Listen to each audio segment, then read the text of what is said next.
ये तो आपको पता ही है कि पूरी ही दुनिया में 195 यानी कि 195 टोटल कंट्रीज हैं। पर अगर मैं आपसे सवाल पूछूं कि इन 195 कंट्रीज में से कौन सी कंट्री यंगेस्ट है, तो आप लोग क्या जवाब देंगे? By the way, youngest country से मेरा मतलब यंगेस्ट पॉपुलेशन से बिल्कुल नहीं है, बल्कि ऐसी कंट्री जो भी रिसेंटली ही बनी है, इसका जवाब आपको देना है। चलिए इसका जवाब मैं आपको देता हूं। उस कंट्री का नाम है साउथ सूडान, जिसे कि सन 2011 में, जी हां, सन 2011 में सूडान से फ्रीडम मिली थी। यानी कि सन 2011 में साउथ सूडान कंट्रीज की लिस्ट में शुमार हुआ था। है ना ये इंटरेस्टिंग फैक्ट? तीखी होने के बावजूद भी इस दुनिया में कई लोगों को मिर्ची खाना बड़ा अच्छा लगता है, लेकिन थोड़ा संभल के गाइस, क्योंकि इस दुनिया में एक मिर्ची ऐसी है जिसे खाने के बाद आप लोग सीधे ऊपर पहुंच जाओगे। हाँ गाइस, ये मिर्ची इतनी ज्यादा डेंजरस है। इस मिर्ची का नाम है ड्रैगन ब्रीथ चिली पेपर, जो कि इतनी ज्यादा डेंजरस है जिसे खाने के बाद आपको लगातार शौक लगते हैं और उसके बाद आपकी मृत्यु हो जाती है। पर सवाल यह है कि इतनी डेंजरस मिर्ची को आखिर बनाया क्यों गया?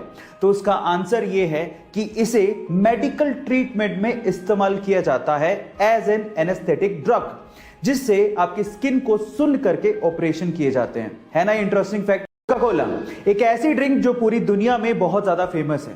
पूरी दुनिया के ऑलमोस्ट हर एक कोने में आप इसे खरीद कर पी सकते हैं, लेकिन पूरी दुनिया के दो ऐसे देश हैं जहां पर कोका कोला ऑफिशियली नहीं बिकती। पर सवाल यह है कि वो कौन से देश हैं?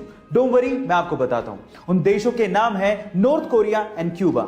अब नॉर्थ कोरिया या क्यूबा का नाम सुन के शायद आप ये सोच रहे होंगे कि वहां के तानाशाही की वजह से ये ड्रिंक्स वहां पे नहीं बिकती होंगी, लेकिन ऐसा नहीं है। यूएस ने खुद ने ही इन दोनों देशों पे ट्रेडिंग के प्रतिबंध लगा रखे हैं। हालांकि अनऑफिशियली ये देश मैक्सिको और चाइना से, जो कि इनके नेबरिंग देश है, वहां से एक्सपोर्ट करके कोका कोला को मंगवाते हैं। यानी कि महंगे दामों में आप वहां पे कोका कोला का सिप का मजा अनऑफिशियली ले सकते हैं, लेकिन ऑफिशियली नहीं। गाइस, कंपनीज में सिलेक्शन किस बिहाव पे होता है? क्या आपने कभी सोचा? मतलब ऐसी कौन सी क्वालिटी है जो आप में हो जिससे आपका जॉब इंटरव्यू में सिलेक्शन हो जाए? चलिए मैं आपको बताता हूं। रीसेंट स्टडी से यह पता लगा है कि कंपनीज के एचआर आपकी इंटेलिजेंस से ज्यादा आपकी रिलायबिलिटी पे फोकस करते हैं। मतलब आपके दिमाग चलाओ एटीट्यूड से ज्यादा आप कितने टिकाऊ हो इस चीज पे ध्यान देते हैं। आप ट्रस्टवर्दी हो कि नहीं, आप जॉब पे टिकोगे कि नहीं, ये उनके लिए ज्यादा मायने रखता है। गाइस, आप लोगों ने स्कैम 1992 का ये डायलॉग तो सुना होगा, the most expensive thing in the world is trust and cheap people can't afford it. So guys, अपने इंटरव्यूअर को ये यकीन दिलाइए कि आप रिलायबल हैं।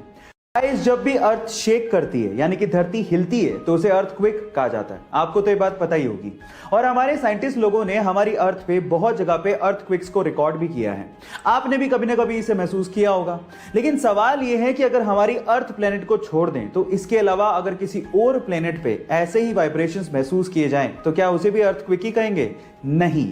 आपकी जानकारी के लिए मैं आपको बता दूं कि नासा ने पहली बार, इतिहास में पहली बार 6 अप्रैल 2019 को ऐसे ही वाइब्रेशंस मार्स के सरफेस पे रिकॉर्ड किए थे, जिसे मार्स क्विक का नाम दिया गया था। है ना अमेजिंग फैक्ट? आप लोगों ने हेवेल्स कंपनी का नाम तो जरूर सुना होगा। मे बी आप में से बहुत सारे लोग हेवेल्स कंपनी के इलेक्ट्रिकल अप्लायंसेस यूज भी करते होंगे।